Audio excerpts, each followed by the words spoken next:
you strike me down, I shall become more powerful than you could possibly imagine. Welcome back, everybody. It is Bulldog, and we have two brand new proposals to discuss, actually pre-proposals to discuss for the Splinterlands DAO that just came out. I did this video, recorded this video earlier today, had everything all ready to go, got the thumbnail made thanks to the Juice team. Thumbnail designer does some great work. As you can see, I was ready to rant against these two proposals. Okay, rant's kind of a too strong of a word, but I was prepared to vote no against both of these. And then we have a couple of twists for both of them that have just come through in the last few hours that might change everything and could potentially sway my vote to being yes for both of them. We will see. I'm no longer 100% sure. So let's go take a look at what these proposals are before we do so. If you guys like Web3 games, go check out Game Swift. They have over 60 games here on their platform. I know you guys like Web3 games. If you're on my channel, go to Game Swift. You can find new and upcoming games to download. Go check them out. All right. Actually, no, we got to back up. There's Twitter. We got to back up. Let's go over to one of our proposals here. We'll get to Twitter in a second. Screw editing. You guys can see the Twitter. I don't care. All right, the first proposal is to allow the burning of cards as a way to purchase Riftwatcher packs. The following are the proposed burn amounts required to purchase one pack. So basically, you can go take any cards. These are going to end up being your floor cards, which is your reward cards mostly, probably getting up to your chaos floor cards, regular foil, common, rare, your lower cards here. You can burn them plus a voucher to get a Riftwatcher pack. The goal of this is pretty clear. I think everybody will agree that the floor cards, the chaos cards, the reward cards were overprinted. So this is basically a way to help burn through them and kind of get rid of some of that supply. We're going to burn them and instead give Riftwatcher packs, because Riftwatcher packs are being burnt anyways. So if we use them up, it doesn't necessarily cost the game anything. The problem is that this is it's too cheap, and I think it's going to devalue Riftwatcher cards. So to kind of get blunt and get to the point, I have stayed very consistent in voting against things that are going to decrease value, especially for things that are still in the shop that people may have just bought. Like I voted against changing Riftwatcher packs from SPS to DEC, even though I agree that everything should be sold in DEC from here on out.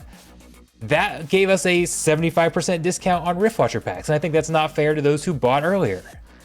I think we should be working to make the values go up, not down. I voted against some of the other like the Chaos Legion sales at the end of the season, or at the end of the calendar year, because I felt like that was going to decrease the value of packs that a lot of people have bought thinking they could sustain value. And yeah, that's not always the #1 goal, but in general, this would drastically increase the supply of Riftwatcher cards. It would give a discount, a cheaper way to get Riftwatcher cards, which then arbitrage would kick in and people would go burn. So some of these cards right now, if we go to the market here, we can go over to the market real quick. That's items. That's not the market. You'll see that I think the cheapest one here. Okay, the Venari Heatsmith for a max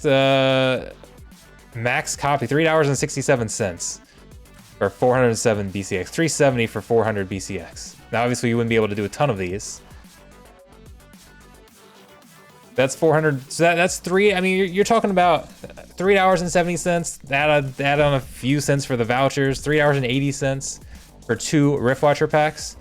I mean, you're giving over a 50% discount on Riftwatchers.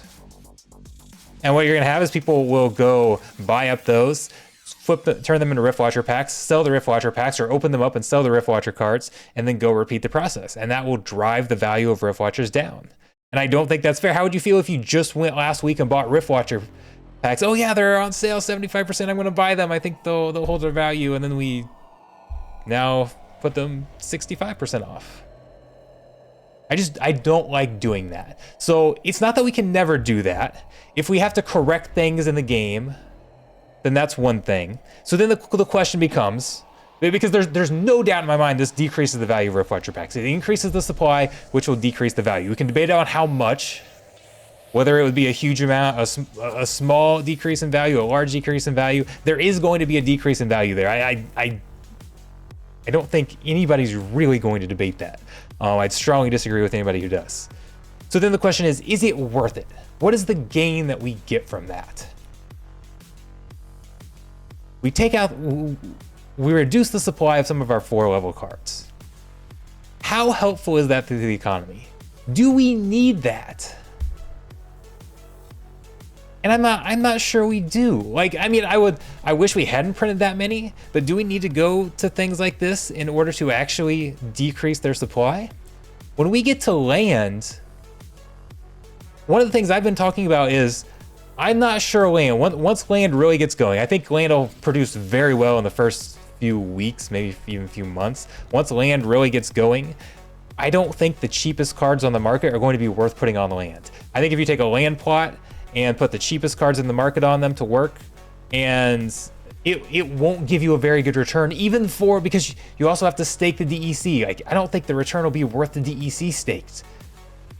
If we raise the cost of those, that's going to decrease the odds that those are even worthwhile on the land. And if they're not worthwhile on the land, and nobody's putting those cards on land, nobody's staking the DEC. So I think having a higher floor value actually means less DEC gets staked to land. And right now we're wanting that DEC staked, right? I think having low floor value cards can give people solid entries in the game. New players that join, it gives them some cheap cards. I don't think that's a bad thing. At one point, the floor value cards were important for CP, and that was the gate to get into leagues, and we kind of wanted to keep that up. That CP gate is gone. That doesn't matter anymore. I don't think having those floor value cards be extremely cheap really impacts the overall economy that much. Certainly not enough that I feel like we need a lower Riftwatcher value. So that's kind of my opinion. That's why I was strongly against this. But then we've got a possible modification. Please scroll through this. You guys can obviously go. You can read yourself. You can go through all of their thoughts on it. The great Matt had a different suggestion, a twist on this suggestion that for me changes everything. This is completely different. I mean, not necessarily completely different, but that's an overall great idea. And one of the other things that I kind of forgot to mention is, and he talks about this, how would this be done technically? You have to code this. This would have to basically be coded from scratch. This is a significant coding project to put in to be able to convert those. Okay, and that's another cost where, again, I don't think it's worth the benefit that we gain. I want to mention that because that comes into play down here. Matt says, ever since the success of the 5-year anniversary DEC burning event back in May, I've wanted to do something like that again, and I think this is the perfect opportunity for that. So I propose that Splinterlands does another burning event that works pretty much the exact same way as the last one, except the players must burn cards instead of DEC. The company can provide titles and other prizes like we did the last time, but we don't have as much available now to give out, so I would propose that some of the Riftwatcher packs, I as in Matt, proposes that some of the Riftwatcher packs that are being given to it as part of the daily burn be made available as prizes. Talked about maybe having 50K of those packs to be a third of what the DAO is essentially stockpiling away. So that, plus some prizes from Splinterlands, like titles and other things. They don't have as many because they burned through them last time. Putting that into another event where you can get tickets by burning cards. Ultimately, it depends on the exact details for me, okay? I want to know the exact details of that proposal. I can very much, I'm much more likely to get on board with that. Because we can have, I mean, we burned so much more DEC than the value of what we gave away, right? On that first event. Now, it wasn't just burned for nothing. We were able to get those the guild benefits from it. So there are other things there. I'm guessing here if would we burn it and then we would get the DEC, but then we would also get a ticket. Again, there are very different details on how that worked. Are we going to burn it? Is the DEC going to go to the DAO in exchange for this? I don't know. There are different ways. I may or may not support it, but I can see something like this being much better. And the other thing he says, from an implementation perspective, they can use the same code that they had before, so it doesn't take a lot more coding to do. I like Matt. I can be on board with Matt's idea. Okay, I like that modification, and that's something that we could get excited about. So I went from no way am I voting for this to actually I think I might vote for this. If it will be interesting to see the exact details that come out of that, but I think that could be actually very cool. That's why we have the pre-proposals, right? So people can propose things. We can get some feedback, and we can go talk about it and make changes. I love it. That's what we're here for. All right, on to number 2. Convert unused DAO token holdings into SPS. Not just some of them, all of them. Basically all of them. The proposal is each week to convert $20,000 worth of unused tokens into SPS. Starts with the USDC, USDT. It goes in order here. So first we convert our BUSD to SPS. Then after that's gone, convert the USDT to SPS. Then the USDC to SPS. Then the BNB. Then the ETH. And then lastly Hive, as long as it's below 2 cents per SPS. It would expire after 52 conversions or 2 years. The 52 conversions would happen if SPS price stays below 2 cents. If SPS price goes over 2 cents and we're not converting, it'll also just expire after 2 years. That would be ideal, right? Because SPS is over 2 cents. Hopefully we didn't have to use it. This is similar. A lot of people have drawn comparisons from my proposal to take USDT and USDC and buy DEC with it to this. And I do support the overall concept. We should be using the funds that we have to support the Splinterlands economy. That was kind of the whole basis for my proposal. And this does do that. This takes it and buys SPS. There are 2 things that I don't like about this proposal, and the reason I was probably going to vote against it. Again, like the other one, we've got a possible, not necessarily change, but another factor that's going to come into play later. But initially, I was going to vote against this for 2 reasons. First off, I think we need to focus on DEC first over SPS, and I've talked about this a lot. We need to get DEC to peg to start the flywheel, because the flywheel is an essential part of the Splinterlands economy. SPS is not going to have sustained value or sustained growth even until we consistently have that flywheel kicking in. Because all of the burn mechanics in Splinterlands are for DEC. Everything that gets spent in the game is going to be via DEC, a lot of them being burned. SPS, a primary way SPS gets its value is by needing more of that DEC. You burn the DEC, you have to replace it. So you go burn SPS, we reduce the supply of SPS, which increases the price. None of that happens if DEC is not at par or peg value. I think we can actually call it a peg now instead of a par, but whatever.